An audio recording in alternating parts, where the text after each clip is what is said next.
Hi hello అందరికీ నమస్తే.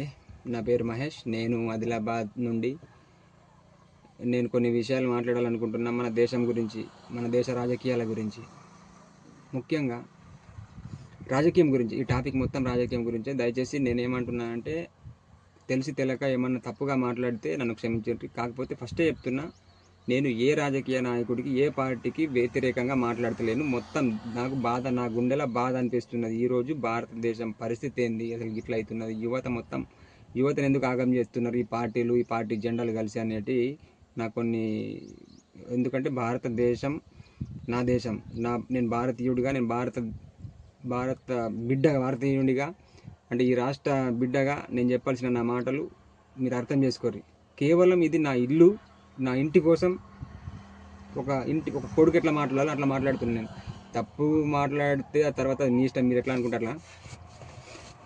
ఇప్పుడు మన రాష్ట్రంలో, ఉమ్మడి ఆంధ్రప్రదేశ్ రాష్ట్రంలో, తెలంగాణ, ఉమ్మడి ఆంధ్రప్రదేశ్ మొత్తం కలిపితే ఇప్పుడు 5, 6, 7, 8 పార్టీలు ఉన్నాయి ఇలా మన దగ్గర. పార్టీకో కలరు, దానికో 10 మంది, దీనికో 10 మంది, దీనికో 10 మంది, దేనికో 10 మంది. అంటే ఆయన రాడు, ఆయన తినరాడు. అంటే కలిసి నెక్స్ట్ జనరేషన్ మా పిల్లలకు మేము చెప్పుకోవాల్సింది, అరే కలిసిమెలిసి ఉండాలని చెప్పానుగా. లేకపోతే ఈ పార్టీ జెండాలు పెట్టి, అరే నా కొడుకు అన్నాడు, డాడీ ఇవన్నీ ఫోటోలు ఎందుకు పెడతారే అని చెప్పాడు నా కొడుకు. ఆయనకి ఏం చెప్పాలా? అరే ఆయన ముఖ్యమంత్రి గారురా అని చెప్పిన. మరి గా ఫోటో వెళ్తే ఆయన ప్రతిపక్ష నాయకుడు రా, అంటే తప్పులు ఎవరన్నా చేస్తే ఆయన అధికారంలో ఉన్న పార్టీ ముందుకి తీసుకెళ్తారు ఆ విషయాలు అన్నాడంటే వాడికి తెలియదు కదా. అంటే అసలు నిజానికి నాకు తెలియదు. ఈ ఫోన్లో వచ్చిన కాడికి వెళ్ళి మస్తు తెలిసిపోయినాయి మనకి ఇప్పుడు. కానీ అయినా ఇప్పుడు ఎంత పిచ్చోళ్ళు ఎవరు లేరు. ఇక మీరు కూడా దయచేసి రాజకీయ నాయకులు గుర్తుంచుకోవాలా, పిచ్చోళ్ళు ఎవరు లేరు ఇప్పుడు. అందరు కళ్ళు తెరిచారు. నా అట్లాంటి కళ్ళు తెరిచిపోయింటానంటే ఇక మీ కథ కూడా గోల్మాల్ గోవిందని. కొంతమంది మల్లారెడ్డి సార్ అంటే అందరికి ఇష్టం. ఆయన యువతకు ఆదర్శం. అట్లాంటి ఆయన ఏమన్నారు మొన్న అంటే, మా 10 తరాలు కుకుండి తినేంత గట్టిగా సంపాదించి పెట్టుకున్నామన్నారు. ఆయన కష్టపడ్డాడు, సంపాదించుకుని పెట్టుకున్నాడు. మేము దానికి ఏమనం, ఆయనను కించపరచం. ఆయన అంటే మాకు ఇష్టం, ఆయన అంటే మాకు గౌరవం, ఆయన మాకు ఆదర్శం అంతే. అయితే మరి సార్ 10 తరాలు కుకుండి తినేంత పెట్టుకున్నారు. మరి ఇప్పుడు మీరు నిజాయితీగా ఉండి రాష్ట్రాన్ని, మీలాంటి నాయకులు దేశాన్ని పెద్ద మనుషులుగా ఉండి నడిపిస్తే ఇంకెంత బాగుంటుంది. ఇప్పుడు కేసీఆర్ సార్ కూడా, నేను చెప్పాడు కేసీఆర్ సార్ కూడా అదే మాట చెప్తున్నా. ఇప్పుడు ఆయన వయసు అయిపోయింది, చలో ఇంట్లోకి వెళ్ళి బయటకు రాడు. కేటీఆర్ సార్ అన్నాడు, మంచి జ్ఞానుడు, చదువుకున్న మంచి మనిషి. మరి కేటీఆర్ సార్ ఇప్పుడు మనకు తెలంగాణ నుంచి సపరేట్గా ఒక పార్టీ అనేది, కొత్త ఒక పార్టీ అనేది పెట్టారు. కాబట్టి ఇప్పుడు అదే కాంగ్రెస్ నుంచి మన ముఖ్యమంత్రి గారికి కూడా రిక్వెస్ట్ చేసి చెప్తున్నాం. ఎందుకంటే ఆయన సొంత నిర్ణయాలు తీసుకోలేరు అన్నట్టు నాకు తెలిసింది. అంటే మా పబ్లిక్ టాక్ అంటారు కదా, ఆయన ఏమైనా సొంత నిర్ణయాలు తీసుకోరు, వాళ్ళపై హైకమాండ్ ఏ నిర్ణయం తీసుకుంటే ఈయన అదే పని చేస్తారని చెప్పేసి ఇట్లా బయట మామూలుగా మాట్లాడుకునే మాటలు ఇవి. అది ఎంతవరకు నిజం, ఎంతవరకు అబద్ధం కాదు. నిజానికి అంటే ఒక మాట, ఇప్పుడు కేసీఆర్ సార్ పార్టీ పెట్టిండు, కేటీఆర్ సార్ ఇప్పుడు వర్కింగ్ ప్రెసిడెంట్గా చేస్తున్నారు. ఆయన తలుచుకుంటే ఏమైనా ఇప్పుడు మన కష్ట సుఖాలని ప్రభుత్వం దృష్టికి తీసుకువెళ్ళగలిగే ఆయన ఉన్నాడు ఇప్పటికైతే. అంటే మొత్తానికి కేంద్రం విషయంలో కూడా మాట్లాడితే అంటే ఇప్పుడు జాతీయ స్థాయిలో మాట్లాడుకుంటే మనము కాంగ్రెస్ పార్టీ కానీ బీజేపీ పార్టీ, ఈ 2 పార్టీలు ఉన్నాయి. ఈ 2 పార్టీలు తప్ప మిగతా 3వ పార్టీ అనేది పుట్టది, తెలుసా? పుట్టది, మీ అందరికీ కూడా తెలిసిన విషయం ఇది. మరి మన ఉమ్మడి ఆంధ్రప్రదేశ్ ఉన్నప్పటి నుండి మన స్టేట్లో ఒక పార్టీ ఉంటే సెంట్రల్లో ఒక పార్టీ ఉంటే స్టేట్లో ఒక పార్టీ అనేది ఉంటుంది. కలిసి వస్తలేదు మనకి. అది కూడా కలిసి వచ్చింది ఎప్పుడంటే వైఎస్ఆర్ ఉన్నప్పుడు ఒకసారి కలిసి వచ్చింది. ఆయన కేంద్రం మెడలు వంచి మనందరికీ న్యాయం చేసిండు. ఎందుకంటే నాకు కూడా ఇల్లు వచ్చింది, నాకంటే మా నాన్నకు మాకు కూడా ఇల్లు వచ్చింది కాబట్టి ఇందిరమ్మ ఇల్లు. అప్పుడు మేమందరం ఫుల్ ఖుషి. వైఎస్ఆర్ అని చాలా మంచి పనులు చేసిరు ఆయన అట్లా చేసి. అంటే అటువంటి నాయకుడు అనేటువంటి ఉండాలి ఒకడు. అయితే ఇప్పుడు మన దగ్గర ఎంపీలు 8 మంది, ఈ ఎంపీలు 8 మంది, ఆ ఎంపీలు బీజేపీ నుంచి, కాంగ్రెస్ నుంచి. ఈ ఎంపీలు అయితే మనకు పనికి వచ్చే ఎంపీలు కాదు, ఈ బీజేపీలు కానీ కాంగ్రెస్ వాళ్ళు కానీ. మరి ఇప్పుడు ప్రస్తుతం ఆంధ్రప్రదేశ్లో చూసుకుంటే 3 పార్టీలు కలిపి కూటమి వచ్చి జగన్ గారిని ఓడగొట్టేసి ఇప్పుడు కావలసిన నిధులు తెచ్చుకుంటారు వాళ్ళు. ఇప్పుడు మన రాష్ట్రంలో అయితే ఫ్రీ హామీలు, ముఖ్యం హామీలు, మేము అది ఎత్తాం ఇది ఎత్తాం. మొన్న హరీష్ రావు సార్ కూడా అంటున్నాడు, ఏమంటున్నాడు సార్ ఇట్లా, నేను ఈ పార్టీ ఆ పార్టీ అని చెప్పేసి నేను సపోర్ట్ చేయ. ప్రతి ఒక్కళ్ళని నేను ప్రశ్నిస్తున్నా ఇప్పుడు ఈ వీడియోలో. హరీష్ రావు సార్ ఏమన్నారు మొన్న, వాళ్ళ పార్టీ స్కీముల పార్టీ వాళ్ళ పార్టీ స్కాముల పార్టీ, మాది స్కీముల పార్టీ. సార్ మీరు దయచేసి చెప్తున్నా, గౌరవ పెద్దోళ్ళు మీరు, స్కీములు స్కాములు అని కాదు, అందరు చేసేది స్కాములే. ఓళ్ళేం స్కీములు పెడతలేరు. స్కీమ్ అనేది ఎట్లా ఉండాలంటే మన జేబు, మా తాతలు మా తండ్రులు మేము సంపాదించుకున్న ఆస్తి, మేము రాజు, ప్రజలందరూ మిమ్మల్ని రాజుగా ఎంచుకున్నారు కాబట్టి మీరు ప్రజలకు రాజు. రాజు అంటే ఈక్వల్ టు దేవుడు. అంటే ఈశ్వరుడికి నేను ఇప్పుడు కోరిక కోరుకుంటే ఆ కోరిక నా మీద దృష్టి పడిందా పడలేదా అనేది ఆ విషయం ఈశ్వరుడికి తెలుసు, మనకే తెలియదు.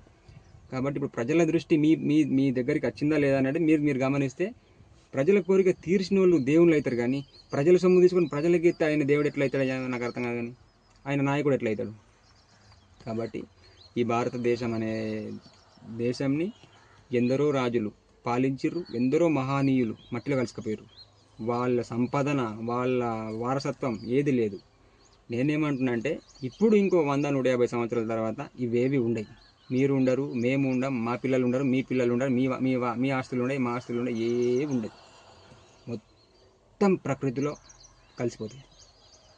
చెప్పలేం ఇంకెన్ని జరుగుతాయో, ఏమేమి జరుగుతాయో. కాబట్టి ఉన్నన్ని రోజులు ధర్మంగా ఉండి పార్టీ నడుపుతున్నాం అన్నది కాదు. మీరైతే 10, 15, 20 తరాల తుకుండి తింటట్టున్నారు కదా. మహాభారతంలో శ్రీకృష్ణుడు దేవుడని మనం అంటాం. మరి శ్రీకృష్ణుడు కొడుకు దేవుడే కావాలి కదా. ఖచ్చితంగా దేవుడికి దేవుడి కొడుకు అని పుడతారు అని అనుకోవద్దు. చెప్పలేం.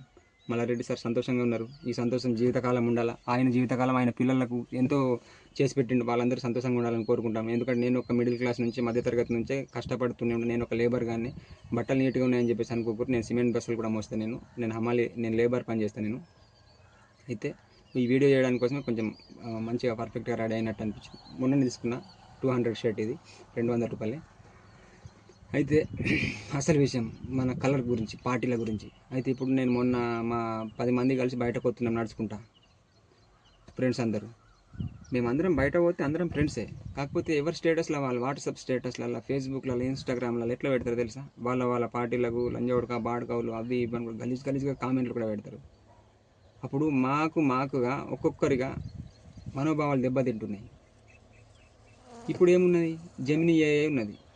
మనం రాయాల్సిన అవసరం లేదు. మనం ఏ విషయం కంటెంట్, ఏం విషయం మాట్లాడాలనుకుంటున్నామో మనం దానికి చెప్పేస్తే అదే మనకు టైపింగ్ చేసి ఇస్తుంది. కాపీ టు పేస్ట్ కథం.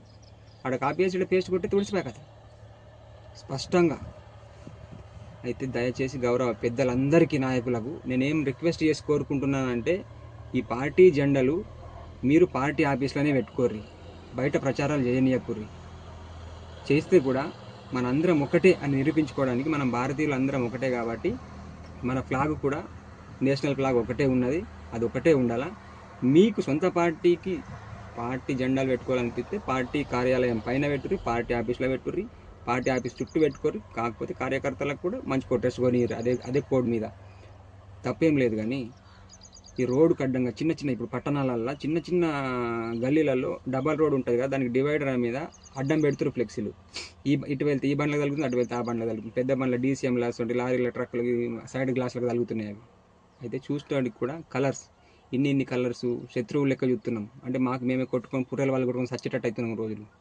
ఖచ్చితంగా సార్ ఈ విషయం అయితే ఇంత సలహా కూడా ఉన్నది. మీరు పార్టీ జెండాలని బయట రోడ్లపైన అట్లనే ప్రచారం చేసుకుంటామంటే పెట్టుకోరు, సంతోషమే. కాకపోతే బ్యాక్గ్రౌండ్ కలర్ అనేది ఒకటే, మన జాతీయ ఫ్లాగ్ వచ్చేటట్టు చూడరు ప్లీజ్. నా రిక్వెస్ట్ చెప్తున్నా. ఇందులో ఏమాత్రం ఎవరికి అన్యాయం జరగదు, ఎవరికి నష్టం జరగదు. మీరు మీ పార్టీ పేరు పెట్టుకోరు, తప్పలేదు. కానీ కలరు కంటికి చూపేటందుకు ఒక కలర్స్ అనేది ఏంది అసలు? అన్ని ప్రతి రకరకాల కలర్లు. అరే బీజేపీ అయినా, కాంగ్రెస్ అయినా, TRS అయినా, BRS అయినా, ఏ పార్టీ అయినా ఒక్క కలర్ కోడ్ని మెయింటైన్ చేద్దాం కదా. మనం పార్టీ పేర్లు మారిపోతున్నాయి కదా, తప్పేమున్నది? లాస్ట్ సంగతి లాస్ట్. అప్పుడు ఏదైతే ఉన్నదో ఎలక్షన్ టైంలో అందరు కన్ఫ్యూజ్ అయిపోతారు, ముసలిళ్ళు ఇలా అంటారు కదా, ఆ టైంలో అప్పటి సంగతి అప్పుడు. మనకు ఎట్లాగో ప్రచారానికి 2 నెలలు టైం ఉంటుంది కాబట్టి ఎట్లాగో అప్పుడు ప్రచారం చేస్తాం కాబట్టి ఆ 2 నెలలు ఎవరి దమ్మెంతునో అంత ఫ్లెక్సీలు పెట్టుకోరు ఆ 2 నెలలు. కానీ ఇప్పుడు మాత్రం మనం అందరం ఒకటేగా అని చాటి చెప్పడానికి కోసం మన నేషనల్ ఫ్లాగు మన ఫ్లెక్సీ వెనుక బ్యాక్గ్రౌండ్గా రావాలి. అట్లా పెట్టురు సార్ ప్లీజ్. దయచేసి ప్లీజ్ రిక్వెస్ట్ చేస్తున్నా. మీకు నా విషయాలు బాధ అనిపిస్తే క్షమించు.